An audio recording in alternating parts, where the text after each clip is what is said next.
ناظرین کرام، یہ کہانی پرانے زمانے کے دو دوستوں کی ہے۔ دونوں کاروبار کے سلسلے میں اپنے ہمسایہ ملک گئے تھے۔ شروع میں تو انہیں کوئی خاص روزگار نہ ملا اور وہ چھوٹے موٹے کاموں سے گزارا کرتے رہے۔ انہوں نے پھر قصاب کا پیشہ اختیار کیا اور گوشت فروخت کرنے لگے۔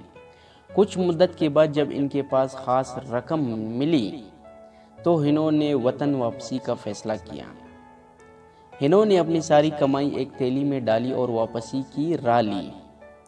راستے میں تو انہوں نے ایک اندھے فقیر کو صدا لگاتے دیکھا، ہائے میری قسمت، آنکھوں کی روشنی بھی گئی اور دولت بھی گئی، کاش مجھے ایک بار پھر اپنے ہاتھ پر روپیہ رکھنے کا موقع مل جائے۔ وہ بار بار یہی الفاظ دہراتے رہا۔ ان دونوں نے اندھے فقیر کی گریہ وزاری سنی تو اس سے پوچھا، بھائی تم ہو کون اور قسمت سے یوں کیوں شکوہ کرتے رہے ہو؟ اندھے فقیر نے ایک آہ بھری اور کہا، کیا بتاؤ بھائیو، ایک وقت تھا میں بھی تمہاری طرح سکھی تھا۔ میری بھی بہت سی جائیدادیں تھیں، میری بدقسمتی سب کچھ تباہ ہو گیا اور میں امیر سے فقیر ہو گیا۔ ان دونوں آدمیوں میں سے ایک نے کہا، مگر تم یہ کیوں کر رہے تھے؟ کاش ایک بار پھر اپنے ہاتھ پر روپیہ رکھنے کا موقع مل جائے۔ ناظرین کرام، اندھے فقیر نے کہا، کبھی میرے پاس ہزاروں روپیہ ہوتے تھے، اب جی چاہتا ہے کہ اپنا صحیح دوسروں کا روپیہ ہی اپنے ہاتھ پر رکھ کر تھوڑی دیر کے لیے جی خوش کر لوں۔ وہ دونوں بہت رحم دل تھے۔ انہوں نے اپنے آپس میں مشورہ کیا اور اپنے ہتھیلی فقیر کے ہاتھ میں تھما دی اور کہا، لو بھائی تم اپنا دل خوش کر لو۔ اندھے فقیر نے ان کا شکریہ ادا کیا اور تھیلی کھول کر سکے ٹٹولنے لگا۔ تھوڑی دیر بعد دونوں دوستوں نے اپنی تھیلی فقیر سے واپس مانگ لی۔ ناظرین کرام، یہ سنتے ہی فقیر کے تیور بدل گئے۔ اس نے کہا، تھیلی؟ کون سی تھیلی؟ کس کی تھیلی؟ اور وہ کہنے لگے، بس اب بہت ہو گیا، مذاق ہمارا، تھیلی واپس کرو، ہمیں اپنے وطن واپس جانا ہے۔ فقیر نے تھیلی کو مضبوطی سے تھام لیا اور کہنے لگا، کیا زمانہ آ گیا ہے، ساری عمر بھیک مانگ کر میں نے پیسہ جمع کیا اور تم میری عمر بھر کی کمائی چھیننا چاہتے ہو۔ اتنا کہ فقیر چل دیا اور ان دونوں نے فقیر سے اپنی تھیلی چھیننے کی کوشش کی تو وہ زور زور سے چلانے لگا، ارے لوگوں مجھے بچاؤ، ڈاکو مجھے لوٹ رہے ہیں۔ کیونکہ ناظرین کرام، فقیر کی چیخ پکار سن کر لوگ دوڑے چلے آئے اور ان دونوں کو ڈاکو سمجھ کر پکڑ لیا۔ فقیر نے دھوکے سے ہٹایا مگر ان کی بات کسی نے نہ سنی۔ جب مسئلے کا کوئی حل نہ نکلا تو لوگ اس فقیر اور دونوں آدمیوں کو بادشاہ کے دربار میں لے گئے۔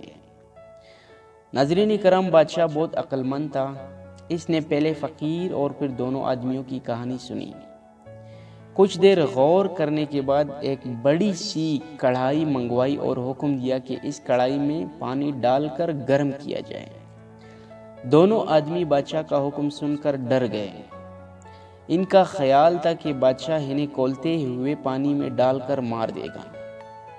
موت کے خیال سے وہ لرز گئے۔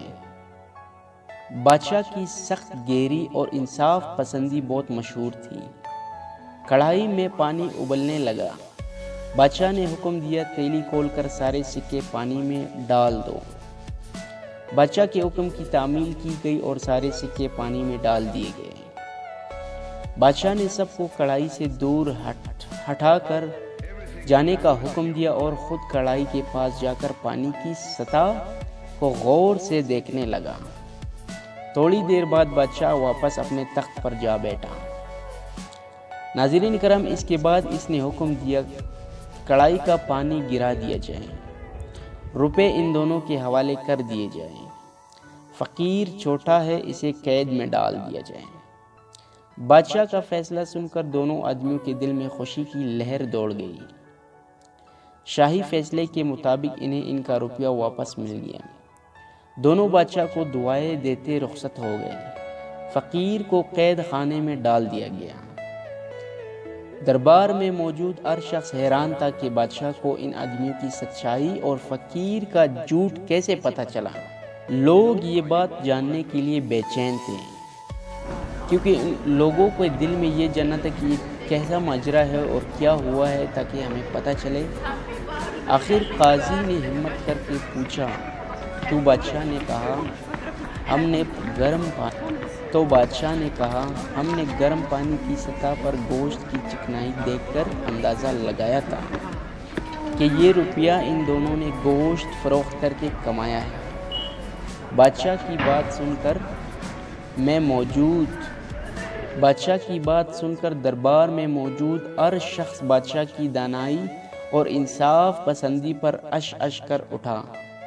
سچ ہے سانچ کو آنچ نہیں۔ ناظرین کرام، چینل کو سبسکرائب کرنا مت بھولیے گا۔